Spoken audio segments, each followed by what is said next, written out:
Fala galera, sejam bem-vindos ao Fala aí Carteiro. Eu sou Josimar Caetano, carteiro na cidade do Rio de Janeiro e esse é o nosso podcast. Tenho a honra de receber aqui um grande amigo, ex-carteiro, hoje advogado, Dr. Glaucio Maciel. Seja bem-vindo, doutor. Boa noite, Caetano.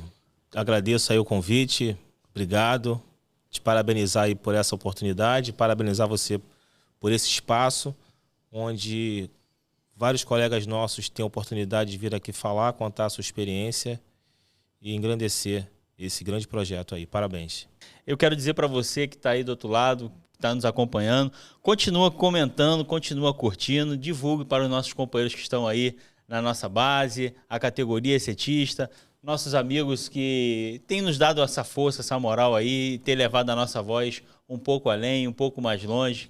Galera, o objetivo do programa de hoje é trazer aqui a trajetória profissional do nosso companheiro, nosso amigo, Dr. Glaucio Maciel. Tive a honra de trabalhar, ele foi meu supervisor nos Correios, inclusive mês passado ele era meu supervisor nos Correios e hoje ele pode exercer a função, a atividade que ele gosta. E eu gostaria de compartilhar isso com todos que estão aí do outro lado para mostrar como que é a vida, como que é a trajetória de uma pessoa que trabalha, que luta, que estuda.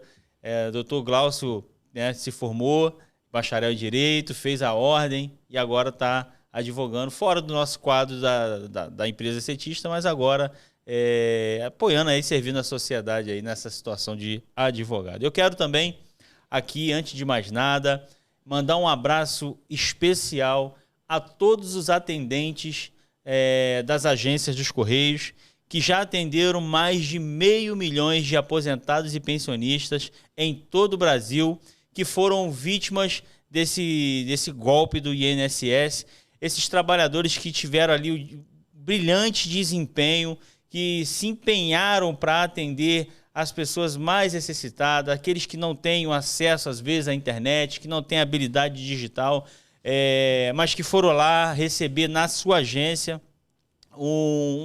um serviço de atendimento humanizado, né, podemos dizer assim. E são profissionais que estão ali na linha de frente, no dia a dia, na luta, apoiando, trabalhando, levando, né, o nome da empresa dos Correios, levando ali a integração. E eu quero parabenizar e mandar um abraço especial a todos esses companheiros. E hoje eu quero aqui desenrolar essa conversa com o nosso doutor, advogado, doutor Glaucio. Tem muitos assuntos aqui importantes, doutor, e eu gostaria assim, de saber de primeira mão assim, como foi para você participar e trabalhar dessa empresa, essa grande empresa de Correios. O que foi ser carteiro na sua vida? Como foi a tua trajetória até agora, onde você pode exercer a sua atividade de advogado, doutor? Caetano, foi uma trajetória longa, foi uma trajetória de muitas alegrias. Eu não tenho tristezas para falar sobre o período que eu trabalhei nessa grande empresa dos Correios. Eu tenho muito orgulho de falar que eu fui carteiro. Eu sempre vou ser um exetista de alma. Eu entrei na empresa no dia 4 de agosto de 97, no CDD Copacabana. Antes eu trabalhava numa empresa de microfilmagem. Depois eu fui ser digitador numa empresa chamada Fininvest. Fininvest, cara? Fininvest. É aquela do... que ficava na Almirante Barroso. Fininvest é de financiamento? Isso, de financiamento. Passava no programa do Faustão, né? Isso. Depois tinha até a musiquinha lá que... Fui trabalhar numa empresa chamada Brinks de Valores, digitando cheques. Naquelas épocas de Páscoa, você tinha que parcelar três cheques, 3 vezes sem juros, e o volume de cheque era assim, absurdo. E aí sempre tinha um extra e a gente era contratado para fazer esse tipo de serviço. E aí eu trabalhava de madrugada. Na Fininvest tinha um rapaz que também trabalhava lá e que era dos Correios. Era Sérgio o nome dele. Uhum. E aí ele falou assim: Glaucio, não sei se você sabe, mas está aberto o concurso para os Correios, cargo de carteiro e cargo de OTT. Nem imaginava o que seria um OTT. E aí eu me inscrevi, a inscrição na época R$17. E aí a prova, eu me lembro da prova, eu não tinha nem dinheiro, cara, para fazer a inscrição. Aí pedi para minha mãe prontamente me emprestou os R$17. E aí eu fui e fiz a inscrição. A prova foi no dia 2 de março de 97 na antiga Universidade Gama Filho, em Piedade. Não existe mais. Que não existe mais. E aí fiz a prova em março. Minha classificação foi 444. Você lembra quantas vagas tinha, mais ou menos? Rapaz, eu não me recordo. Mas tinha bastante vaga. Eu nem estudei pra prova, cara. Pra ser sincero, eu nem estudei. Eu falei assim, pô, vou fazer por fazer. E aí passei. Isso foi no dia 2 de março. No mês seguinte, eu me casei. E a minha filha nasceu em agosto. Eu entrei nos Correios no dia 4 de agosto de 97. Fui chamado dia 4 de agosto. Quem levou o telegrama pra mim foi um primo meu, que já era dos Correios também. Lá do CDD Tijuca. E aí entrei no CDD Copacabana no dia 4 de agosto. E lá no CDD Copacabana eu permaneci até janeiro de 2023. Onde em 2023 eu fui convidado para ser supervisor de operações. Um pouco cansado já da rua também. E aí fui convidado para tirar férias no CDD Freguesia. Depois eu fui para o CDD Humaitá. Fiquei no CDD Humaitá 5 meses. Aí voltei para o CDD Copacabana. Do CDD Copacabana, eu queria vir trabalhar mais próximo de casa. Eu moro em Campo Grande. E aí surgiu um convite para eu trabalhar no CDD Barra da Tijuca, onde eu tive a oportunidade de conhecer você mais próximo, né? Conviver com você, que eu já te conhecia já. Não da gente poder trocar uma ideia, mas você estava em alguns eventos e tal. Então, a gente teve a oportunidade lá de trabalhar juntos. E aí, em abril desse ano, no dia 11 de abril, eu tomei a decisão de pedir demissão dos Correios porque, infelizmente, eu não estava mais me motivando ou me sentindo motivado para continuar a fazer aquele trabalho que é tão importante, que é o de ser supervisor de operações. Uhum. Às vezes você chega para abrir a unidade às 7 horas da manhã, 6h30 da manhã, 6h20, e às vezes você 10 horas da noite você ainda está lá, como eu já cansei de ficar no CDD, de fechar o CDD 10 horas da noite, principalmente quando tem o famigerado PPP, que aí aquilo vira um Deus nos acuda. Correria, uma correria do caramba. Processo de padronização produtiva, né? Isso, processo de padronização produtiva. E aí a gente tem que se desdobrar. É onde a gente fica, entre aspas, né, mais chato de estar ali pedindo a colaboração da galera. Mas eu saí de cabeça erguida, saí sem olhar para trás, saí sem mágoa da empresa. Graças a Deus. E desejo que a empresa se reerga, né? Que ela está passando por um momento complicado, que é o que eu via enquanto lá estava, e o que eu acompanho hoje pelas redes sociais, pela mídia em geral e pelo que os colegas passam, né? Que eu não perdi o contato com a galera tá sempre mandando mensagem e tal. E é isso. E assim, trabalhar na rua é muito melhor do que trabalhar como supervisor? Então, Caetano, cara, assim, vai ser a primeira vez que eu vou falar sobre isso. Não, tá? já emenda já com história inusitada, que a gente já quer uma... Cara, eu tenho muitas histórias, cara. Eu tenho muitas histórias. Tem acontecido na rua contigo. Tenho muitas histórias. No CDD Copacabana, eu já fui quase baleado no Morro das Tabajaras, da ladeira dos Tabajaras. A gente lá entregando. Tinha uma dobra lá. Não sei se você... Se a galera aí que nos assiste sabe o que é uma dobra, né? Sabe, quando falta um carteiro os carteiros daquele setor que foram trabalhar têm que entregar a parte do carteiro que faltou.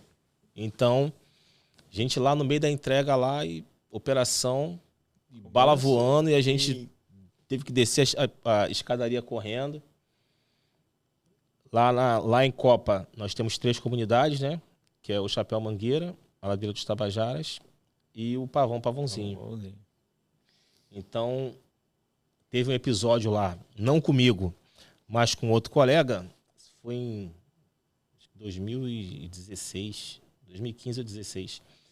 Ele foi entregar, estava lá entregando, era o carteiro da comunidade, e aí os traficantes lá o abordaram e pediram para que ele desse todos os cartões de crédito e as senhas.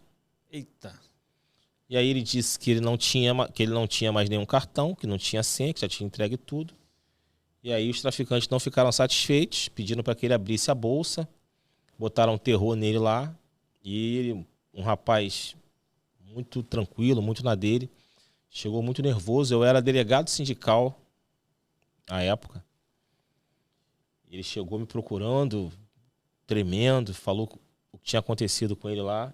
E aí, na época, o supervisor tinha lá, mais o gerente, que eu não vou falar nomes aqui, né? Não precisa. Mas eu falei, olha, não tem condições desse rapaz voltar lá. Não tem condições. E lá era um distrito que ninguém queria fazer, porque era no morro. Ninguém quer subir o morro. Então, todo CDD que tem uma comunidade, e essa comunidade ainda é aberta, os serviços ainda chegam, porque hoje, dia 11 de junho de 2025, praticamente todas as unidades que têm comunidade, elas são fechadas. As correspondências elas são encaminhadas para as agências, né? Pelo menos era assim. Eu estou falando aqui com certeza como se eu ainda estivesse lá. Faz tão pouco tempo que ainda está na massa do sangue.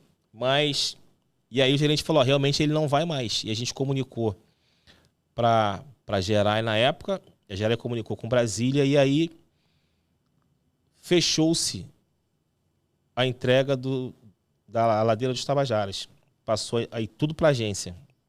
O que ainda era entregue, que eu acredito que ainda seja entregue lá, são as cartas comuns, são as cartas simples, que o pessoal vai lá no CDD e pega. Tem um escaninho lá e o pessoal vai lá e após uma hora e é entregue. E aí, os cartões de crédito e as encomendas registradas são encaminhadas para a agência. Então, assim, foram essas 2 histórias aí, as 2 lá na Ladeira dos Tabajaras que me marcaram, assim.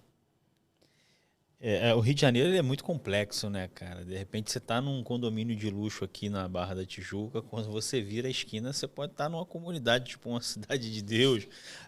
Copacabana, como você falou aí, você tá lá no Copacabana, subiu uma ladeirinha, a Ladeira dos Tabajaras. Daqui a pouco tu tá no Pavãozinho. E é uma ladeirinha mesmo, cara. É uma ladeirinha. Eu você já passei por começou, já tá na comunidade.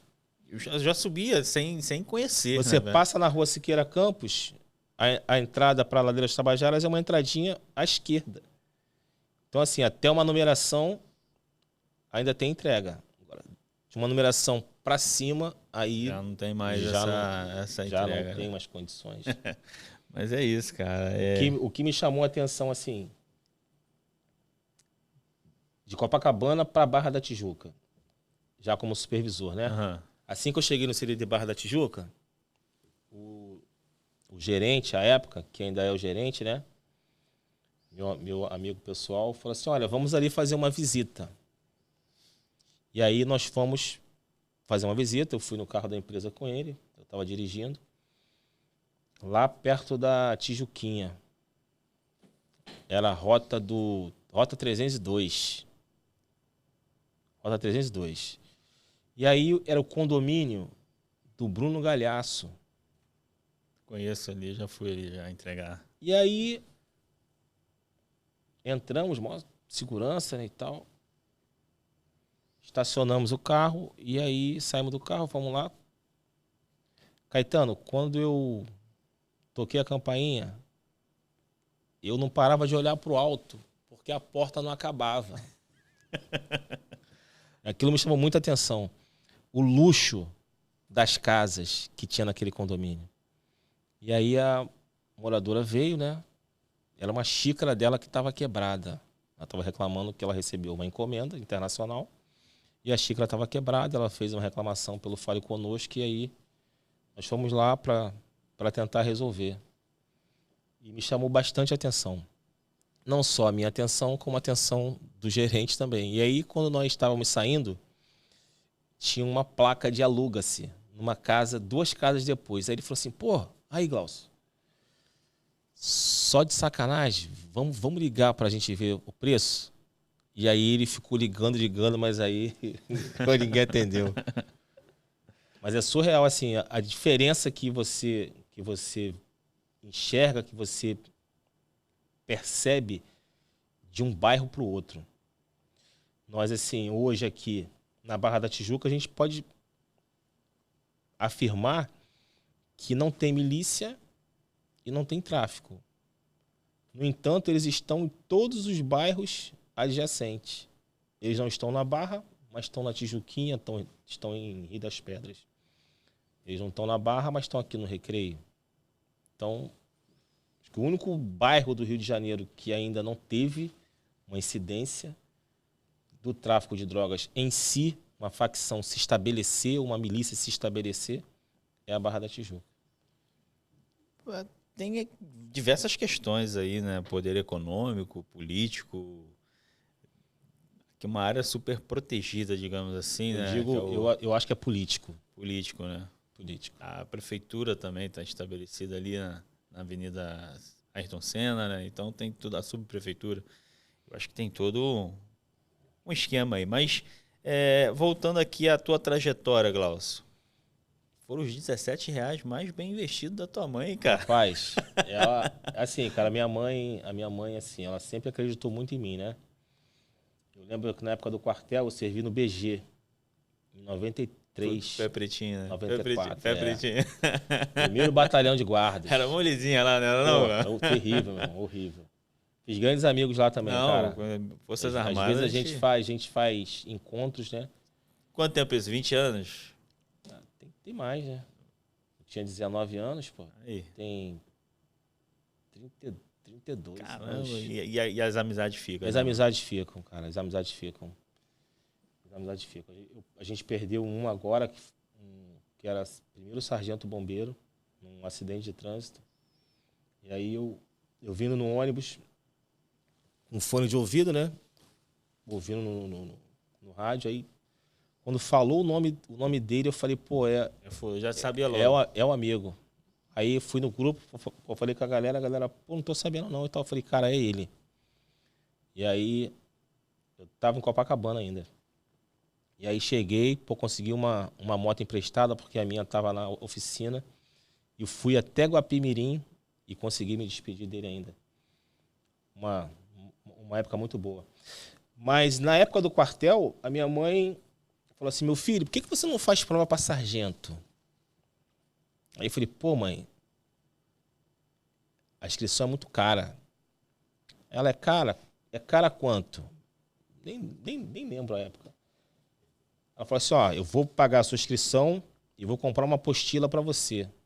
Não sei se você vai lembrar. Padre Helsch. Não lembro.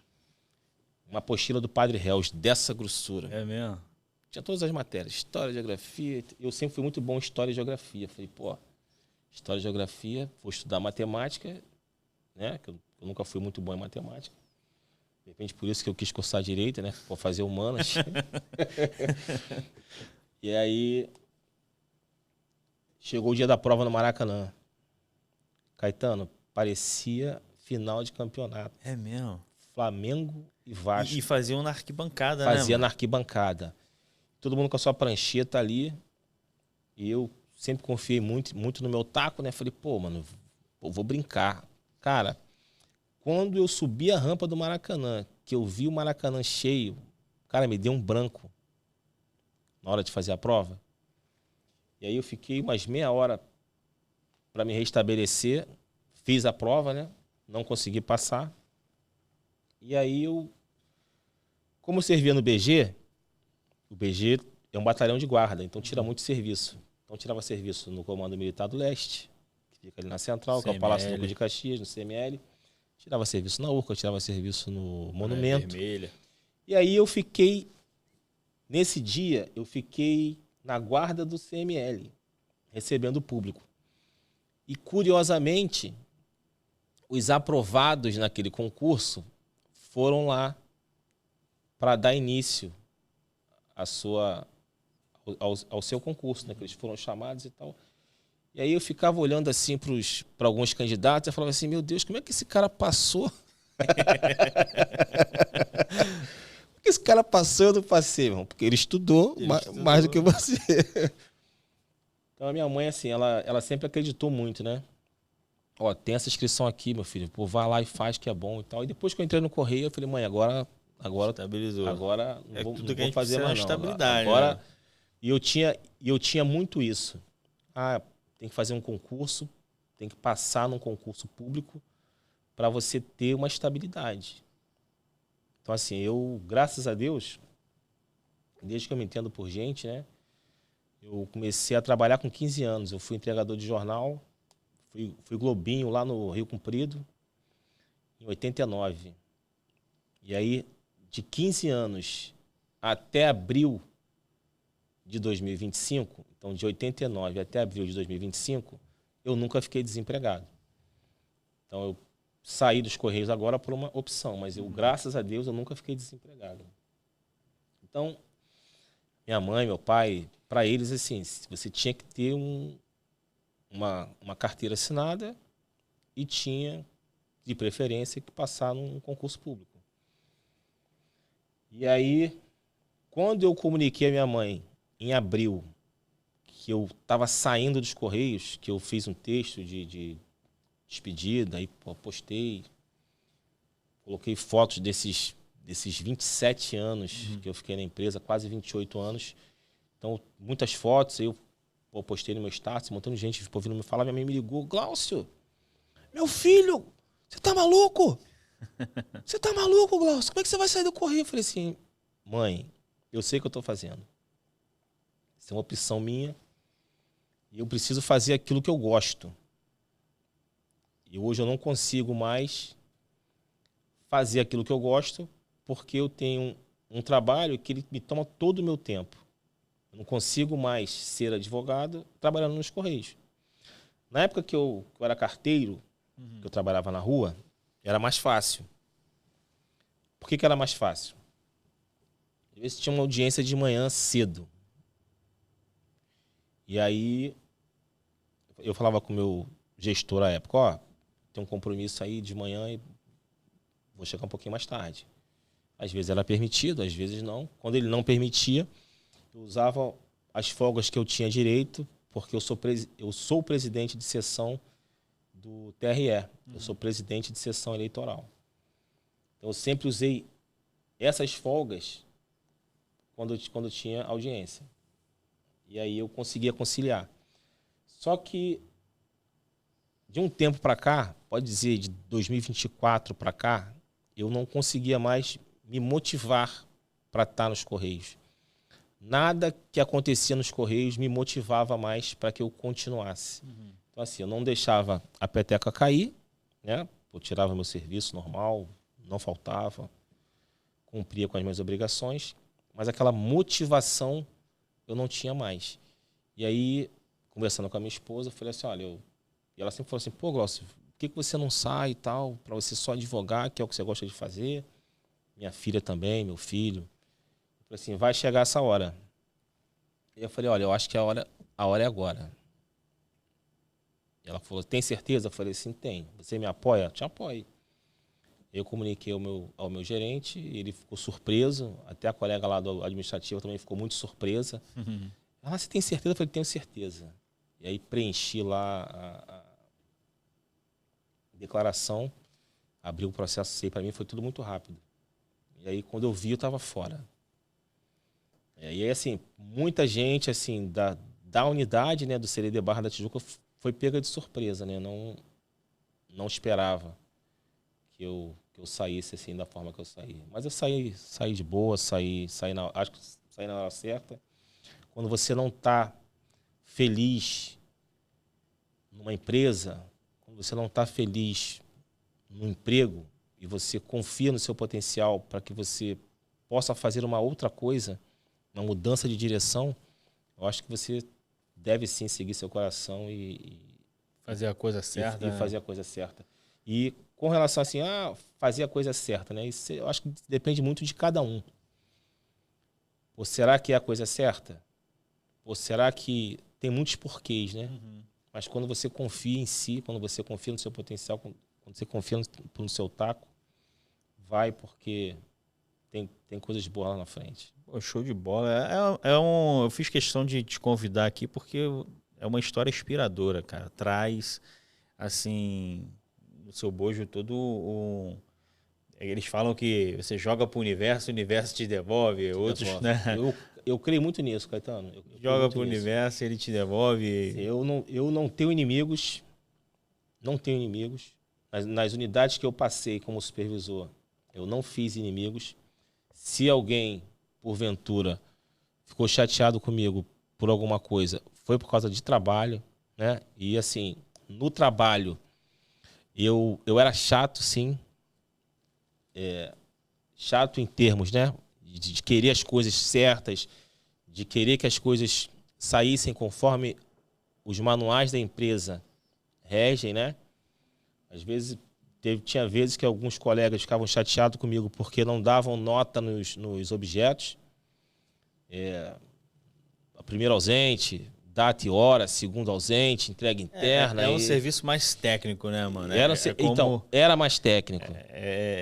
A função de supervisão, ele é um serviço técnico. Você tem que estar todo dia batendo na mesma tecla, instruindo, ensinando, mostrando.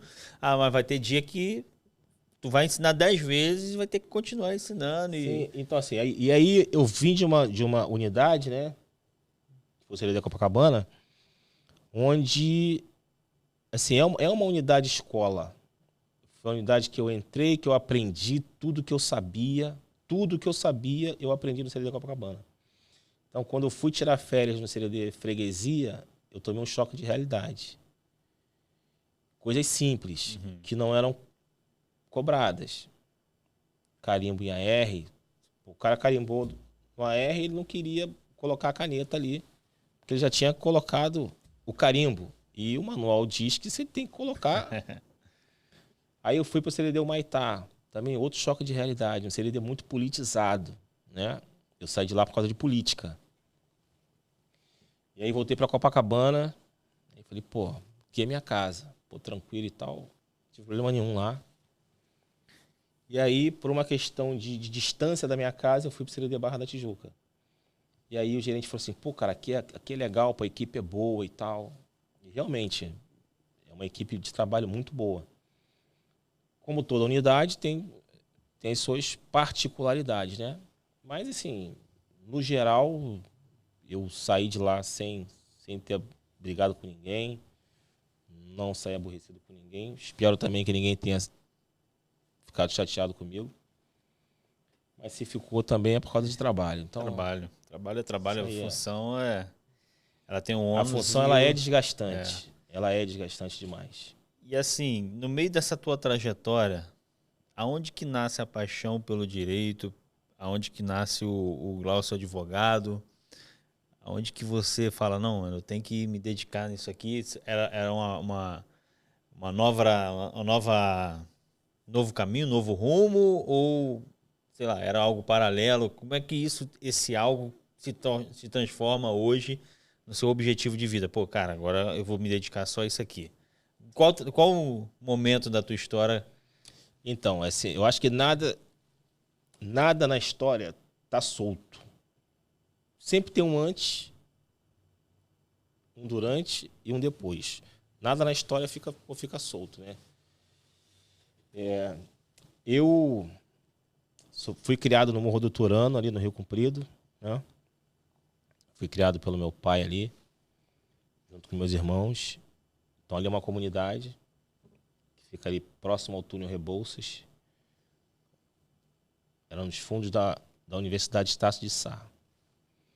E aí, ali, quando eu comecei a me entender por gente, né? Adolescente, 13, 14, 15 anos, 16, eu via muita covardia por parte da polícia, falta de oportunidades. E eu acredito que ali nasceu um sentimento de luta por justiça. Lutar por justiça, né? Lutar para você mudar o seu meio. Lutar para você mudar a sua realidade. Então começou ali. E assim, hoje eu tô com 51 anos, né? Eu me considero, cara, assim, um felizardo. Porque eu agarrei, Caetano, cada oportunidade que a vida me deu, eu segurei com residente, parceiro. Como se fosse ali um prato de comida ali, você tá cheio de fome, é aquilo ali. E meu pai, ele falava assim, Glaucio, ó, se você tiver sentado na beira de um rio e você tocar a mão naquela água ali, quando você levantar a mão, não é mais a mesma água, é uma água nova. Então a tua chance é aquela ali. A tua oportunidade é aquela ali. E aí eu tava de bobeira, meu pai morava com uma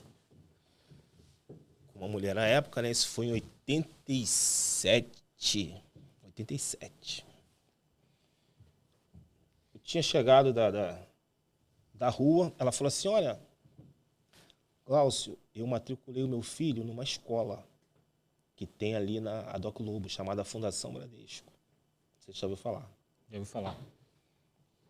Aí eu falei assim, pô, que escola é essa? Ela falou assim, pô, uma escola muito boa. Na época eu era aluno do CIEP. CIEP, Avenida dos Desfiles, na Apoteose. Ela falou assim, por que você não vai lá se matricular? Eu falei assim, pô, é até que horas? Ela falou assim, ó, é até 5 horas. Tem que levar esse documento aqui, esse. Caetano, ela falou, até 5 horas. Faltavam 16 minutos para encerrar. Cara, eu peguei os documentos, faltando 11 minutos, e fui correndo. Para ter uma ideia assim, ó, seria de Barra da Tijuca, tu correr até o Largo da Barra. Foi correndo, mano. Fui correndo. Na raça, Pô, cara, no cheguei rouper. lá, portão fechando, mano. Entrei. Aí entreguei o documento lá. Ó, o resultado vai sair tal dia. Eu fui lá, pô, meu nome tava lá, cara. Consegui a vaga. Consegui a vaga, meu. Pô, estudar ali pra mim, assim, eu também tenho amigos, né? Dessa época, nós somos amigos até hoje. Até hoje nós fazemos encontros dessa galera que estudou junto de 87 a 95. Alguns até um pouco mais. E ali, assim, eu ia pra escola, cara, com aquela raça, com aquela gana. Falei, hoje eu vou aprender, meu irmão. Hoje eu vou aprender. E aí, em 92, eu com 18 anos, né? Fui pro quartel. Tive que me alistar. Uhum. E aí, em 93, eu servi. 93, 94. Eu tive que parar. Já estava no ensino médio. Eu tive que parar de estudar. E aí, quando eu voltei, já voltei super desmotivado, enfim, perdi a vaga na escola. A realidade daquela época era outra também, Era né, outra. cara? O acesso, ele não é como hoje em dia Não, que você tem. Hoje a gente tem bolsa para você estudar, pô. O governo hoje te dá, acho que 200 pé de reais, meia, né? pé de meia. Então, assim, a época não era nada disso. E eu, assim, eu não tinha, pro meu pai, se tivesse comida na mesa, tava tudo certo. Não tinha preocupação de te dar uma roupa, Escola. um calçado e tal. Porque ele foi criado dessa maneira. Então, a criação dele foi essa criação que ele passou pra gente, né? E aí, eu, com 18 anos, né? Rapaz, querendo namorar, querendo uma roupa e tal. E aí, perdi a vaga lá na Fundação Bradesco. Perdi a vaga lá e fui fazer trabalhos. Não precisava de muito estudo, né? Só primeiro grau, só ensino fundamental e tal. Poder ter a rendazinha ali, comprar tuas paradinhas. Eu entrei nos Correios, né? Foi em 97, aí já tinha família. E aí, em 1998, os Correios fez um convênio com o SESI. Sim, o pessoal fala mesmo, até hoje desse convênio. E aí, esse convênio, ele consistia em quê? Todos os empregados dos Correios que não tinham o segundo grau e quisessem concluir o ensino médio, que eles fariam uma espécie de supletivo com duração de 2 anos para quem não tivesse o ensino médio. E aí foi uma galera, CDD Copacabana, uma galera. Curiosamente, o curso ele era ministrado em cima da AC Copacabana, na Nossa Senhora de Copacabana 540. Tinha ter um espaço lá e a sala de aula era lá. E aí todo o pessoal da Zona Sul ia estudar lá. E isso para mim também foi um divisor de águas, cara, porque eu consegui concluir em 2 anos, né, o ensino médio, que eu tinha parado lá atrás, lá em 95. E aí concluí o ensino médio. E aí falei assim, quero saber se esse ensino médio tá bom mesmo. Isso foi em 99. Início do ano 2000. Saiu um concurso para PEMERGE. Antigamente, os concursos da Polícia Militar do Estado do Rio de Janeiro era só 4 mil. 4 mil vagas, não sei se você se recorda. Aí, era só português e matemática. Falei, vou fazer. E aí, passei na PM. É mesmo, cara? Passei na PM em 2000. Falei, é agora. Vou entrar para a polícia, vou sair do Correio. E minha mãe, não faz isso, meu filho, não faz isso, enfim. De tanto que ela falou não. Vai contrariar a mãe, ou? Rapaz, não passei no psicotécnico. É mesmo? Caetano, imagina, de 3 mil que passaram, só 12 no meu dia não entraram. Só 12. Tu era um deles? Eu era um dos 12. Eu falei, não é possível, cara. Aí cheguei, mãe, não passei. A mãe se ajoelhou. Falou, louvado seja Deus que você não passou. Eu tristão e a mãe super feliz. Eu falei, então não era pra ser. Não era pra ser. Os caminhos já estavam sendo trilhados ali por Deus. Passou ano 2000, ano 2001, ano 2002. Saí do CDD, Copacabana, aí fui tomar um café na esquina. E aí tinha um carteiro vindo na direção contrária. Rubens Moreira. Rubinho. Você é um amigo, você é um irmão que... Foi gerente na Taquara? Esse cara é uma lenda, mano. Esse cara. Inclusive, mandar um abraço pro Rubens Moreira aí. Nosso amigo é uma lenda nos Correios. Esse cara foi meu norte, cara. Assim, é mesmo? Ele mora ali em Copacabana. Mora no Cantagalo. Eu sou muito grato a ele, assim. E aí ele é pretinho, né? Negão. Aí ele vem andando assim, pela minha direção, mó sorrisão, né? Dente branquinho. Caralho, irmão! Passei, mano! Falei, passou pra quê, cara? Ele, passei pra PUC, cara. Passei pra PUC. Eu falei, o que é PUC, cara? Olha só. Ele, cara, PUC é a maior universidade privada do Rio de Janeiro. Passei pra administração na PUC, eu abracei ele, né? Falei, parabéns, irmão, parabéns, tô felizão por você e tal. Aí ele, com aquela alegria, com aquele entusiasmo. Aí eu falei, cara, Pô, eu também quero isso pra mim, cara. Como é que eu faço pra entrar também? Aí ele falou assim, Glaucio, eu fiz um pré-vestibular comunitário chamado PVNC, a sigla. Tinha um Frei, agora me foge o nome dele. E aí ele falou assim, é o pré-vestibular para negros e carentes. Pré-vestibular comunitários para negros e carentes. Caramba. Esse curso eu fiz aqui no Cantagalo. Mas no ano que vem, esse curso vai estar na Babilônia. No Morro da Babilônia, que ficava no Leme. Pô, você quer mesmo? Falei, pô, claro que eu quero, cara. E eu morava em Campo Grande, cara. Caramba, mano. Morando em Campo Grande. E aí, pô, esse sucesso dele contagiou um monte de gente no CD Copacabana. É mesmo? Um monte de gente. Que maneiro. Eu não sabia essa história do Rubinho, Pô, não, cara. ele tem uma história de vida tremenda também. Eu também, assim, é um convidado Não, que eu acho que deveria com certeza. estar aqui. Mestre Rubinho, pô. E aí, eu falei com o meu irmão mais velho, né? Alexandre, ó, tem uma oportunidade aí, cara, pra gente entrar na faculdade. Pô, tem um pré-vestibular aí, tá aí, pô, vamos. Assim, cara, nós nos reunimos, eram umas 15 pessoas. Só de carteira. E aí, o que nós fazíamos? A gente saía do CD Copacabana, não sei se você conhece ali a rua Dias da Rocha, ela fica no meio de Copacabana, bem no meio mesmo. Pra cima é a parte alta, Arpoador e tal, Ipanema, e pra baixo é o Leme.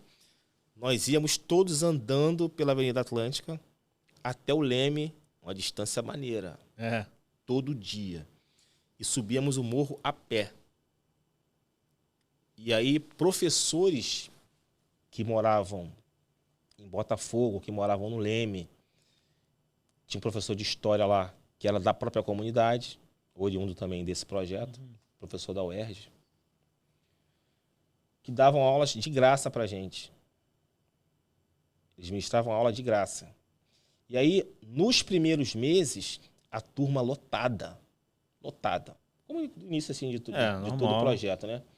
E aí, ao longo dos meses, vai esvaziando. Ainda mais quando é de graça. E aí, assim, né, nós, carteiros, que éramos de fora, ficamos até o final. Só tinha gente no curso. Não tinha ninguém da comunidade. Só tinha gente.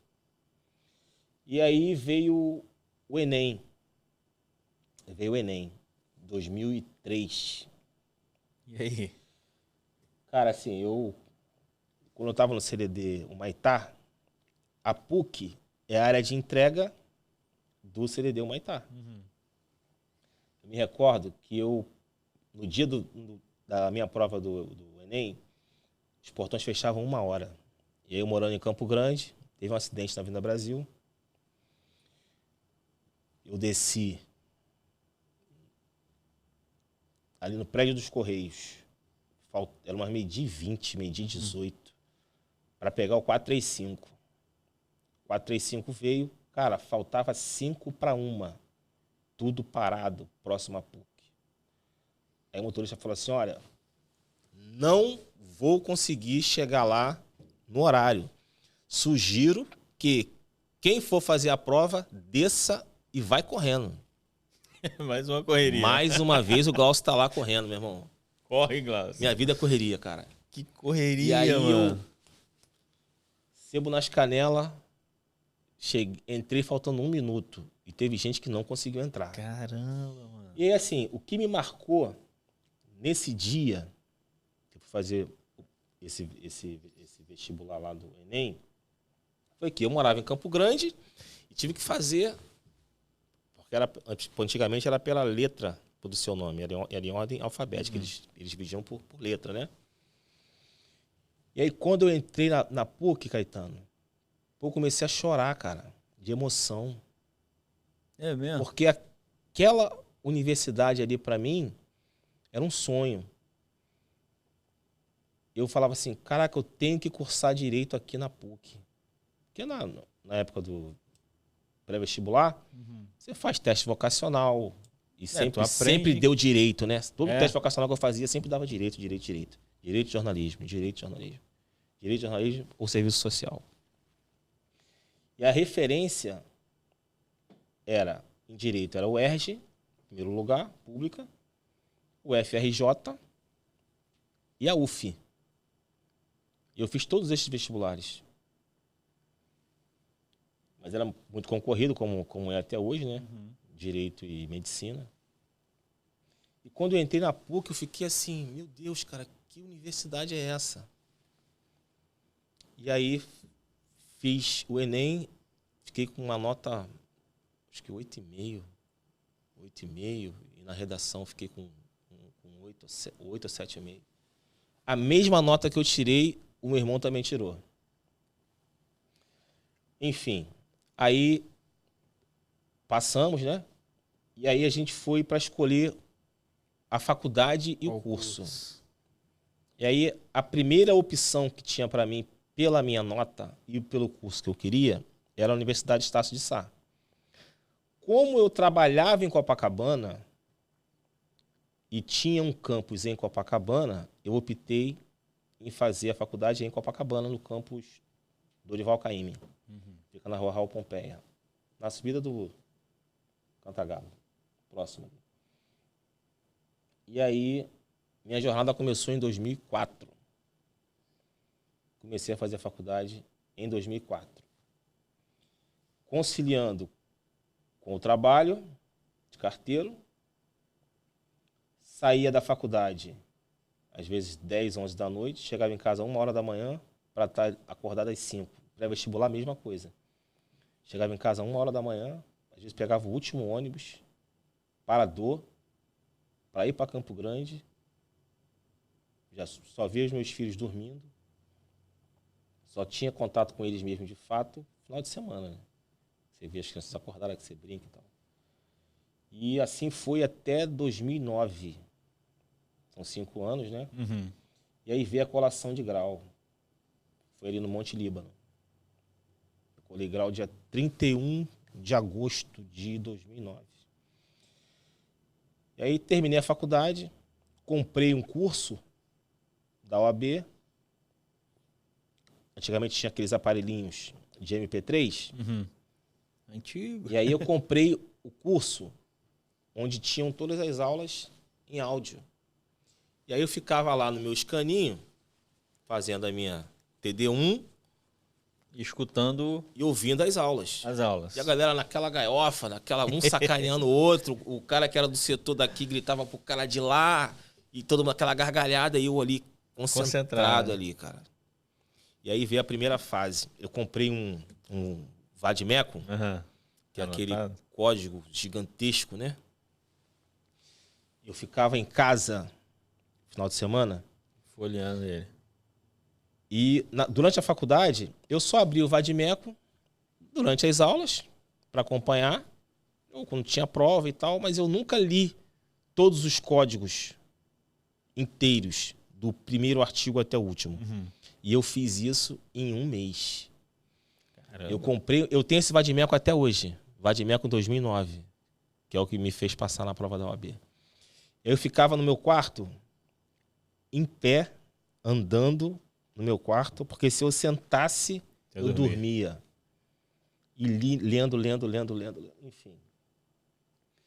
Veio o dia da prova, na universidade que ficava ali na Presidente Vargas, perto do São Bódromo. Aí, passei na primeira fase. Meu Deus, passei na... Cara, pra tu passar na primeira fase, já era difícil pra caraca. Era muito difícil. Muita gente não conseguia passar. 80 questões? Eram 100 questões. 100, né? Eram 100 questões. Aí eu consegui. Primeira fase. Falei, meu Deus, e agora? Agora é a segunda fase. Pô, se eu passei nessa primeira, eu não posso ficar nessa segunda. Só que para essa segunda, eu preciso de um curso preparatório. E aí tinha um cursinho na cidade chamado Fraga. Famosíssimo. Fraga. E aí eu consegui fazer esse curso Fraga. Eu fiz em Direito do Trabalho. curso bombando, sábado, o dia inteiro, véspera da prova. Ó, a gente vai ter um aulão aqui, sábado, véspera da prova, para quem quiser. Essa aula é fora parte e tal, só de peças. Aquelas coisas de curso preparatório, né? E aí eu paguei. Caetano, cara, faltando uns 10 minutos para acabar a aula. 10 minutos. Uma aluna fala assim, professora, por favor, professora, a senhora falou tudo. Nossa, muito obrigado. A senhora é uma excelente professora, eu tive aula com a senhora na graduação. Nossa, eu tô tão feliz. Eu tenho certeza que eu vou passar, que a maioria aqui, se não todos que aqui estão, que abriram mão do seu sábado, vão passar. A senhora falou de tanta peça, mas não, assim, por acaso, não teria uma peça que a senhora possa ter esquecido de falar pra gente? Ela, pô, gostei da sua pergunta. Agradeço pelas suas palavras. Professor Inês. Olha, eu acho que eu só não falei de uma peça. É uma ação de consignação em pagamento. Artigo 890 do CPC. O que é essa ação? Quando um empregado abandona o seu posto de trabalho e ele não vem para receber a sua rescisão contratual. A empresa manda telegrama, a empresa liga, a empresa faz tudo para localizar o empregado e ele não aparece. O que a empresa faz? Ela entra com uma ação de consignação em pagamento, onde ela vai depositar aquele valor em juízo e, se porventura o funcionário quiser reclamar, o dinheiro vai estar lá. Já tá na conta. E aí, chegou o dia da prova. É caô, que é a mesma peça. Escuta. É a cara. mesma peça, cara, não é possível. Eu me lembro que esse jogo foi um Flamengo e Botafogo, no Engenhão. Foi 1-0 o Flamengo, gol do Adriano Imperador. Chegou, eram 5 questões discursivas e uma peça. Começa a história. Fulano de tal trabalha na empresa tal, deixa de trabalhar, não volta para receber as suas férias. Você, como advogado da empresa que o contratou, que medida jurídica você poderia tomar? Qual peça que cabe aqui? Pô, comecei a rir, cara. Comecei a rir. Ação de consideração em pagamento. E aí fiz a peça rindo. E aí a gente, quando acabou a prova, bate aquele sinal, né? Sai todo mundo. A galera do curso. E aí, cara, qual era a peça? Aí, viu se a gente não vai ontem? Aí, ia se ferrar. E aí, cara, peça, mano. Eu passei na prova da OAB de primeira, cara. Falei, pô, Deus, muito obrigado. O senhor foi e é muito bom comigo. Eu falei, pô, eu estudei 5 anos, fiz a prova da OAB e passei de primeira. Hoje em dia, tem gente que passa até durante a faculdade. No 10º período já faz a prova e passa. Mas, para minha realidade, que trabalhava nos Correios como carteiro, que morava em Campo Grande, tinha meu tempo de deslocamento, horas de sono pouquíssimas. Às vezes chegava em casa 1h da manhã e 5 horas já tinha que levantar para pegar o ônibus 6. Então, assim, para mim... Abdicação à família, né, mano? Abdicação à família. Para mim, assim, foi muita luta, cara. Foi muita luta. E eu consegui de primeira. E, assim, eu fui exemplo para minha família.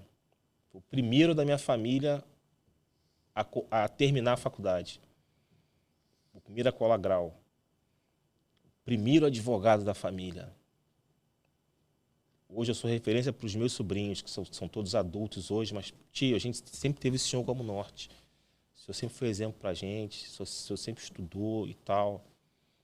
Exemplo para os seus filhos. E uma mudança de vida. pô, eu quero mudar de vida.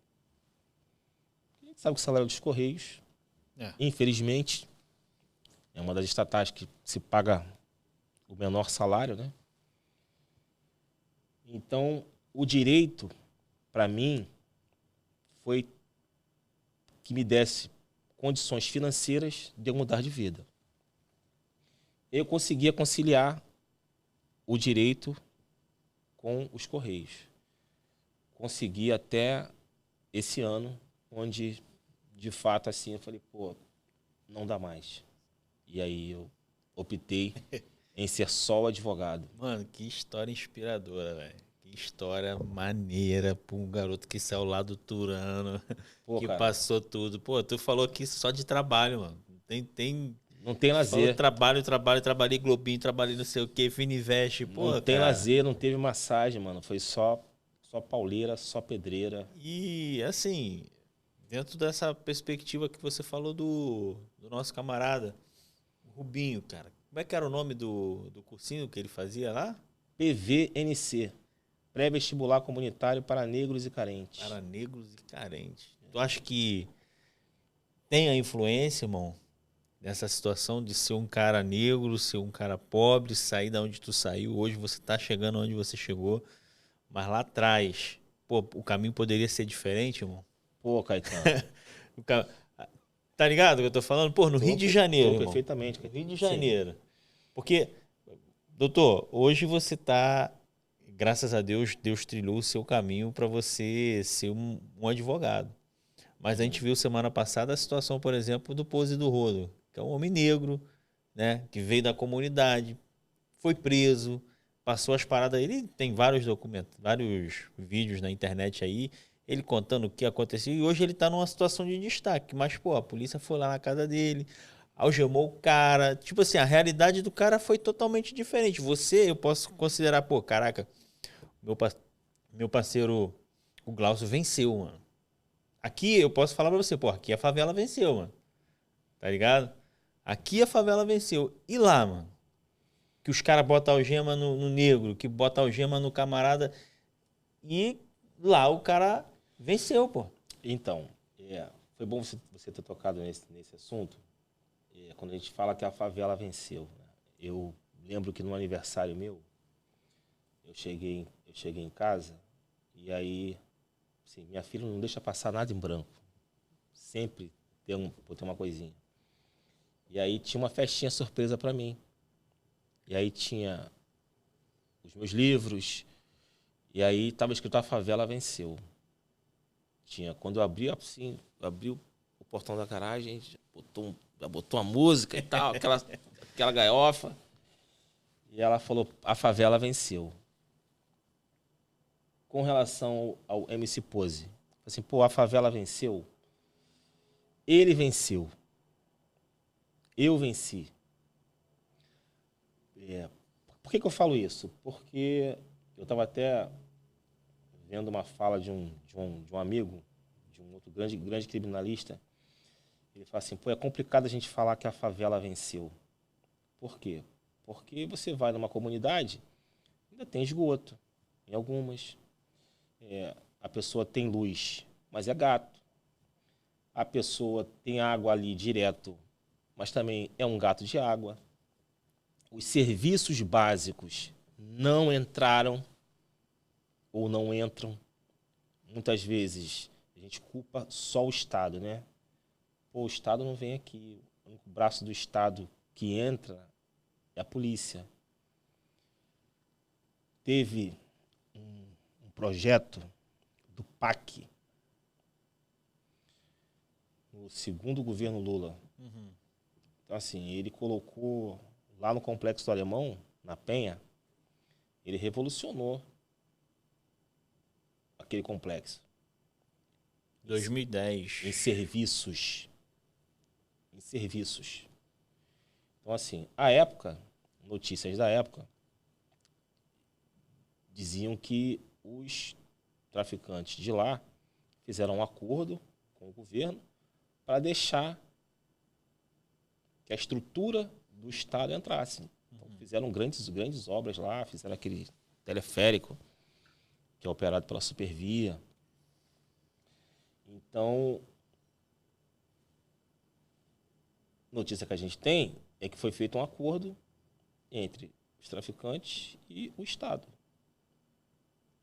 para que os serviços chegassem até a população, que é quem precisa. Já em outras comunidades, isso não aconteceu. Comunidades super pobres, né?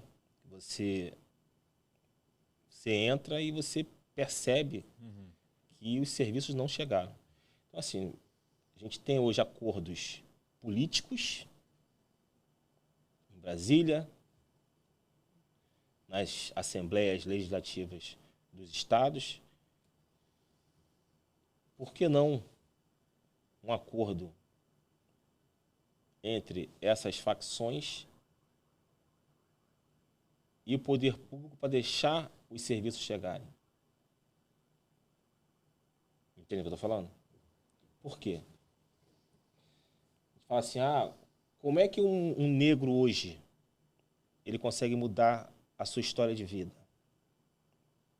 Ou é através da educação, do estudo, ou através do esporte. Eu só consigo enxergar essas duas maneiras. Eu consegui mudar a minha história de vida através da educação. Através da educação. Então, assim, se eu puder dar exemplo para alguém, eu vou falar, estuda. Eu tinha um professor na Fundação Bradesco que ele falava assim, eu não conheço um CDF. Não sei se você se recorda desse termo, CDF. Sim, isso é claro. Cabeça de ferro. Eu não conheço um CDF ferrado, que virou um adulto e ficou ferrado. Está todo mundo bem de vida. Então, desculpa. Você está propondo que bandido faça acordo com o Estado? Não tem acordo. Não existe isso. Eu acho que seria uma hipocrisia a gente de afirmar que não existe isso. Será que não existe mesmo? Aí é uma questão bem... É bem complexo isso. Complexo porque Paulo Freire ele já dizia, quando a educação não transforma, o sonho do oprimido é se tornar opressor. O seu posicionamento, da forma que você está colocando, é a forma como a sociedade coloca e deve colocar, sim. O que eu estou falando é o seguinte, será que a gente pode afirmar que esse acordo já não existe? Tecnicamente falando? A polícia, o Estado não faz acordo com o bandido. Vamos lá. Mas na prática então, a gente sabe que você vira a esquina... Você vai entender o que eu estou falando. Você lembra da visita do Papa João Paulo II em 2007? Lembro. Lembra? O filme Tropa de Elite 1. A visita do Papa. A visita do Papa. Qual era a missão do BOPE naquela época? A nossa missão é apaziguar o tirano. Certo? Não poderia ter roubo, não poderia ter sequestro, não poderia ter nada. O crime naquela época, no Morro do Turano, deixou de existir? Continua existindo. O Papa pôde dormir lá na casa do bispo? Pôde. Não foi feito um acordo? Durante a Eco 92, que o exército estava na rua, para garantir a segurança das delegações, aconteceu alguma coisa no estado do Rio de Janeiro? Não. Quando tem algum evento de magnitude internacional, onde os holofotes do mundo estão aqui na nossa cidade, acontece alguma coisa? Nada. Tem acordo ou não tem? Tá entendendo o que eu tô falando agora? Tô entendendo. Eu tô falando alguma coisa que, assim, nesse momento agora, para você, pareça absurdo? Não, nesse momento não. A gente chega à conclusão, né, mano? É isso que eu tô falando. Você não tem acordos? Não tem como ter Tem um camarada, quando ele vai sair do Brasil, ele fala assim, vou deixar vocês aí, mas comportem-se, hein? Então, assim, quando a gente fala assim, a favela venceu. ainda não venceu. Na favela não tem só bandido, não tem só 157, não tem só traficante. Tem pessoas trabalhadoras, tem estudantes inteligentes, tem mulheres bonitas, tem um comércio, tem toda uma estrutura. Mas o único braço do Estado que entra é a polícia. Infelizmente, semana passada a gente teve um evento aqui no Santo Amaro, onde, infelizmente, um jovem de 24 anos perdeu sua vida numa ação equivocada do Batalhão de Operações Especiais. Uma festa junina, era uma festa junina, e eles foram lá fazer uma operação e acabaram baleando o rapaz e tirando a vida dele. Então, a pergunta que se faz não é assim, não é clichê, não é chover no molhado, mas se tivesse acontecendo a mesma festa na Barra da Tijuca, no condomínio Mansões, o BOPE ia lá fazer aquela operação? Você acha que iria? Eu te afirmo que não. Há um tempo atrás, né? Teve esse caso aí do MC Pose e tantos outros casos. A gente teve no ano passado não, lembra quando foram prender o Roberto Jefferson? Lembro. Lá naquela cidade dele, que ele meteu bala pra cima da polícia. Acho que feriu uma agente da Polícia Federal. E aí, ao final, ele estava conversando, dialogando assim como nós estamos agora, junto com... Tomando um cafezinho. Com 2 delegados e outros agentes. Ele foi algemado ali? Não. Lembra se ele foi algemado? Ele não foi algemado. Nosso ex-presidente, Fernando Collor de Mello, foi condenado, esgotou todos os seus recursos e o Alexandre de Moraes mandou prendê-lo. Ele foi preso lá em Alagoas, pela federal de lá. Ele foi algemado? Não. Hoje está em prisão domiciliar. Aí a polícia foi fazer uma operação na Cidade de Deus, a Core. E aí nessa operação, infelizmente, um dos agentes perdeu a vida. Ele tinha trabalhado também na Prefeitura do Rio, há uns anos atrás, era um excelente agente, muito querido, mas infelizmente ele foi baleado no rosto e veio a óbito. E aí eu vi uma entrevista do chefe de Polícia Civil, delegado Felipe Cury. Ele falou assim: narcotraficantes tiraram a vida do nosso agente. Inclusive, chegou ao nosso conhecimento que nessa madrugada o MC Pose do Rodo fez um show aqui que durou a noite toda. Eles foram lá para averiguar uma denúncia de que tinha uma fábrica de gelo clandestino lá que abastecia a Barra da Tijuca e o Recreio de Bandeirantes, e que nessa fábrica de gelo tinha coliformes fecais, pôr no gelo, e era um gelo impróprio para consumo humano. Esse gelo abastecia todos esses quiosques da Barra da Tijuca e do Recreio de Bandeirantes. E aí foram lá para fechar essa fábrica, e a Core foi dar apoio, e nessa operação um policial veio a óbito. E aí na entrevista o Felipe Cury deu essa declaração de que o MC Pose do Rodo tinha feito um show lá na festa, esse show tinha durado a noite toda e tal. Eu comentei com a minha filha assim, falei assim, ó, pode ter certeza que eles vão atrás do Pose do Rodo. Pouquíssimo tempo depois, MC Pose do Rodo é preso, uma operação da Polícia Civil, que está combatendo apologia ao crime, crime organizado, etc, etc. E aí, ele, na entrevista dele, ele falou que essas músicas que incentivam jovens a entrar pro crime. Pô, eu sou do tempo que eu ia pro baile funk no Sindicato dos Fumageiros.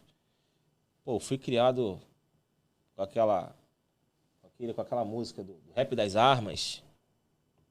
Claque Bum! Pô, quem não lembra? Então, os funks antigamente, eles eram assim. Eu não virei bandido por causa do funk. Eu ouvia a música porque eu gostava do ritmo.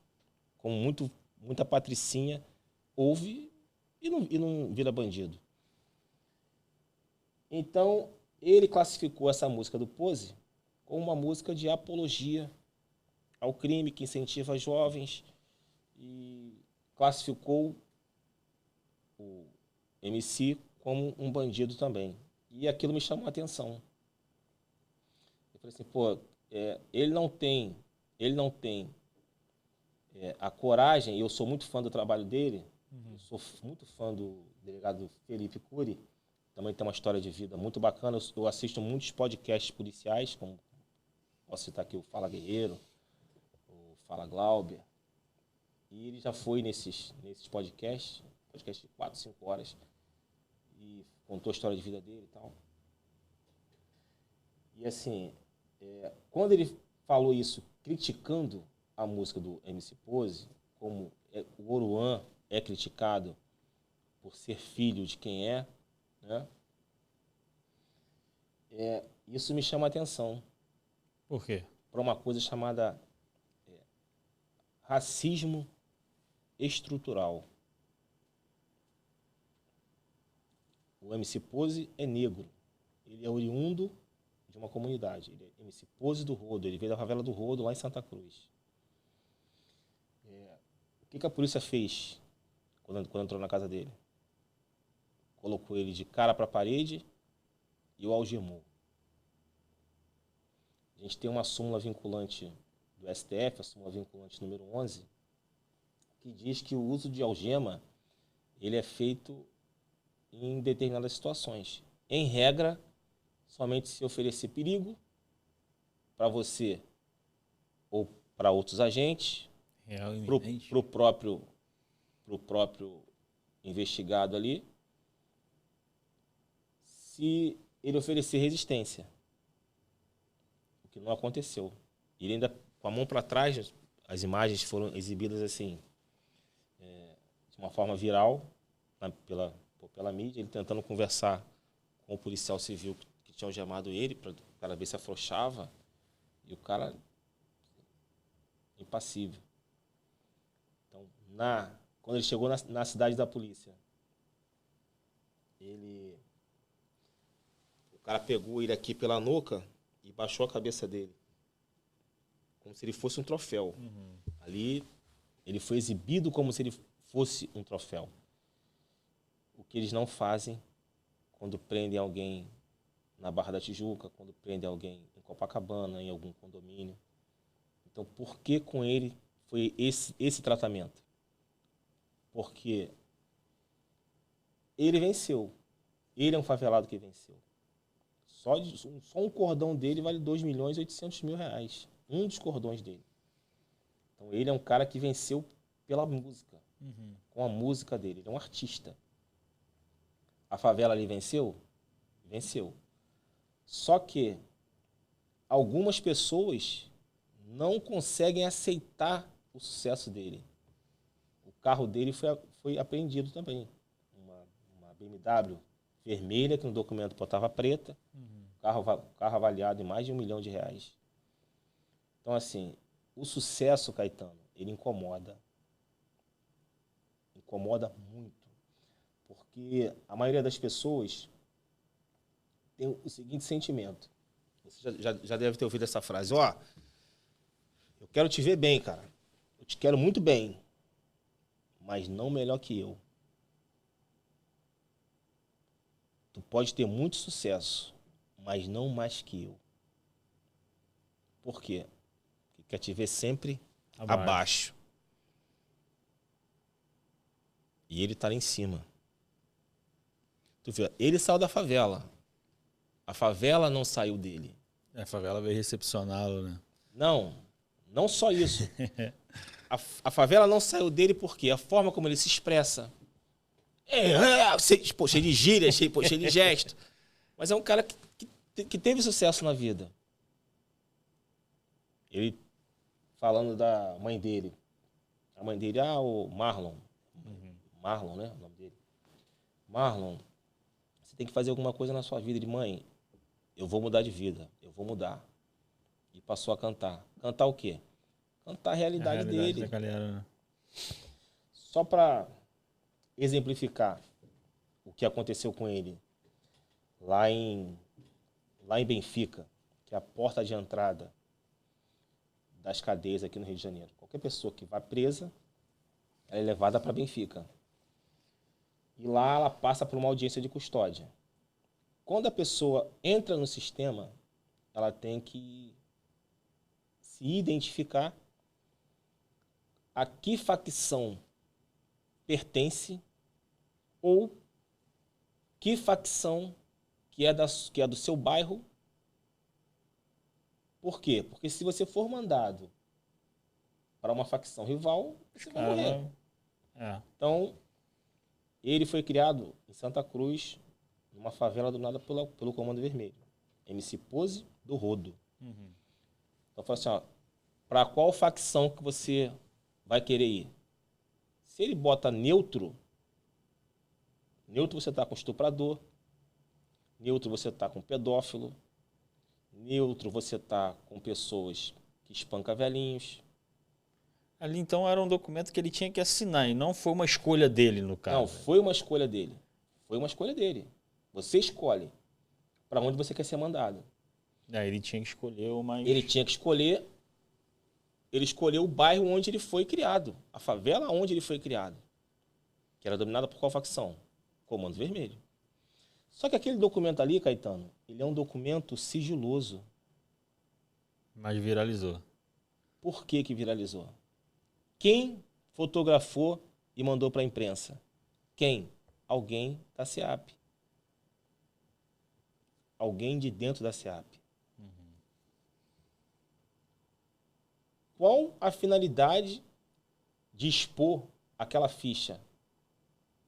Dizer, ele é envolvido com o traficante do Comando Vermelho mesmo.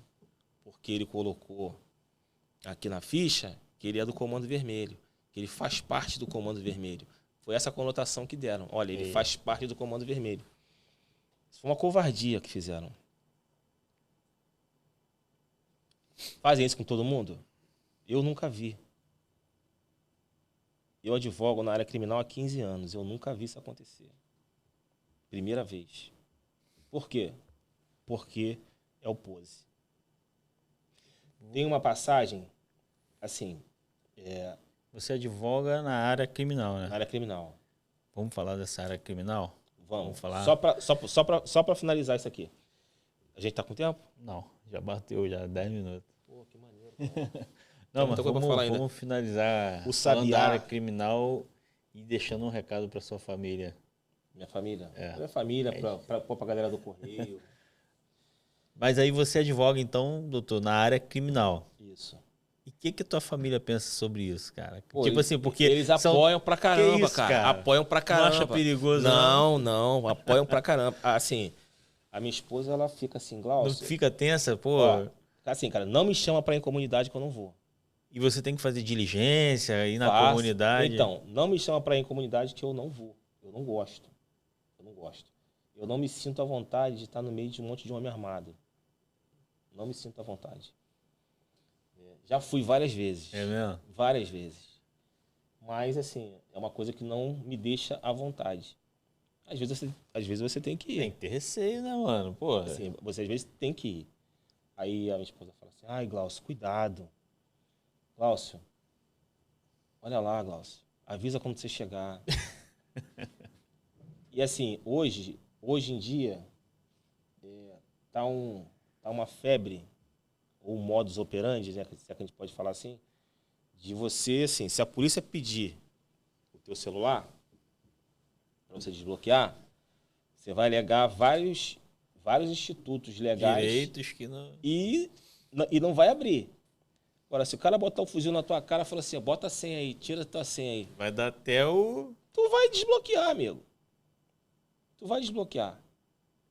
Então, assim, vai para um lugar desse, irmão, não leva nem celular. Estão fazendo hoje com motorista de aplicativo. Sim. O cara vai para levar um passageiro, aí o cara pega o celular dele, abre o celular do cara, se tiver contato de polícia, se tiver foto, se o cara for CAC ou qualquer coisa, já era, meu. Já era. Pô, Então, assim, a minha família... Bem guerreira, né, cara? Te apoia nas Eles paradas. apoiam assim, a minha esposa sabe todos os meus clientes. Então posso te pedir uma parada, irmão? Pode. Olha para aquela câmera ali, manda um recado para sua família, porque, pô, cara, para eles te apoiarem. Diante disso tudo, cara, abre teu coração lá, manda um recado para tua família. Esse é o espaço que você tem agora de agradecer essa jornada que vocês levam junto, cara. Obrigado. Obrigado, Adriana. Obrigado, Stephanie. Obrigado, Lucas, Gustavo, pelo apoio que vocês me dão nessa jornada jurídica que eu tenho de fazer essa coisa que eu gosto, que eu amo fazer, que é advogar na área criminal, que é o direito penal, que me traz tanta alegria. Muito obrigado. E que vocês continuem apoiando, né? Porque sem o apoio de vocês, pô, fica difícil.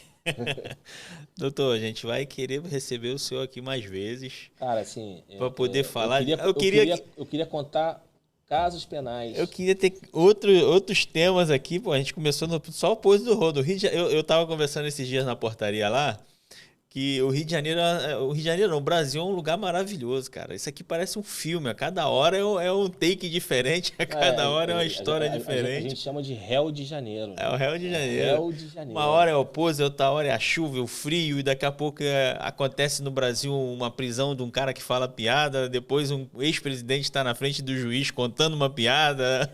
O Brasil tá demais, cara. E é um assunto que vai deixando o outro para trás, né? O assunto da vez era o escândalo do INSS. E foi rápido. Aí cedeu a vez para o julgamento dessa ação penal do 8 de janeiro, né? Da tentativa de golpe. Nesse interim, teve a prisão do Pose. E amanhã vai ser outra coisa. Pode ter certeza que sim. Então, cara, eu quero deixar aqui as portas abertas para outros convites, para trazer mais experiência, para trazer esses casos criminais. Com certeza a gente vai ter alguns aqui para frente para a gente trocar essa ideia. E te agradecer, irmão. Te agradecer por tudo que tu fez, não só aqui, trouxe essa inspiração para nós, trabalhadores, mas também como um profissional, cara, trabalhei ao teu lado, não tenho nada que falar para você, nada a reclamar. Claro que a gente sabe os problemas pontuais que a empresa tinha, em determinados momentos tinha que ter uma palavra enérgica, tinha que ter um ponto de vista mais apurado ali dentro de todo um circuito, mas, cara, sempre te vi, eu falei contigo lá fora, você como um cara técnico, um cara que, tipo assim, esse jogador eu gostaria de ter no meu banco aqui, cara, para poder ser a minha arma na hora da reta final do jogo, entendeu? Então, eu quero te agradecer de coração. Antes de você sair, a gente teve uma conversa também inspiradora e foi por isso que eu trouxe você aqui, porque você não tinha falado para mim que ia sair. Um mês depois eu fiquei sabendo que você saiu, fiquei muito feliz. Então, cara, seja muito bem-vindo aqui e sempre que puder, cara, vem aqui nos visitar e trazer um programa aqui inspirador pra gente. Valeu, meu irmão? Valeu, E Caetano. deixa aí teus agradecimentos, manda um abraço aí para quem você... Cara, eu te agradeço pelo convite, né? Para mim, assim, por motivo de grande alegria de poder estar aqui num espaço como esse, né? Da gente poder contar um pouco da nossa história. Te parabenizar, né? Porque é difícil a gente estar à frente de um projeto como esse, que você consiga dar voz e dar oportunidade para que outros colegas venham aqui.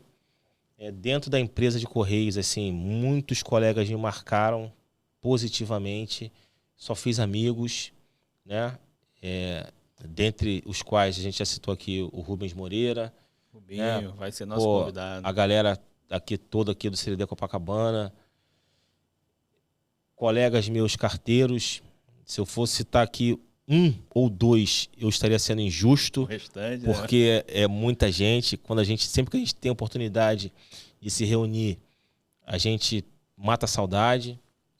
Espero me reunir com ele mais vezes.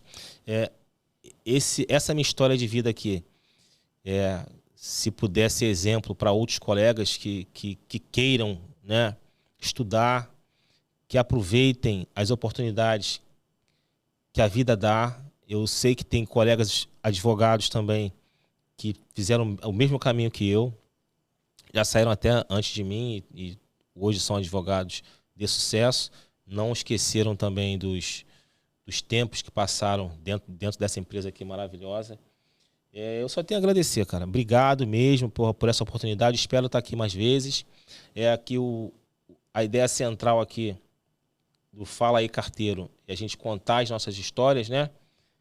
Externar para os nossos colegas o momento da empresa, contar casos que nós já passamos dentro da empresa, contar histórias de vida, porque assim, eu entrei na empresa com 23 anos, eu era um garoto e saí já um homem feito, com família, com filhos. Só não sou avô ainda, né? Mas entrei com 23 e saí com 51. Então, assim, é uma história longa. Só agradecer, cara. Obrigado aí, parabéns por essa iniciativa, Tamo junto, parabéns por esse junto. projeto, muito sucesso para você aí. Tamo junto, obrigado. Obrigado você que nos acompanhou até aqui. Tamo junto, galera. Continua compartilhando nossos vídeos, nosso canal. Fala Aí Carteiro, porque falar faz ir mais longe. Tamo junto, galera.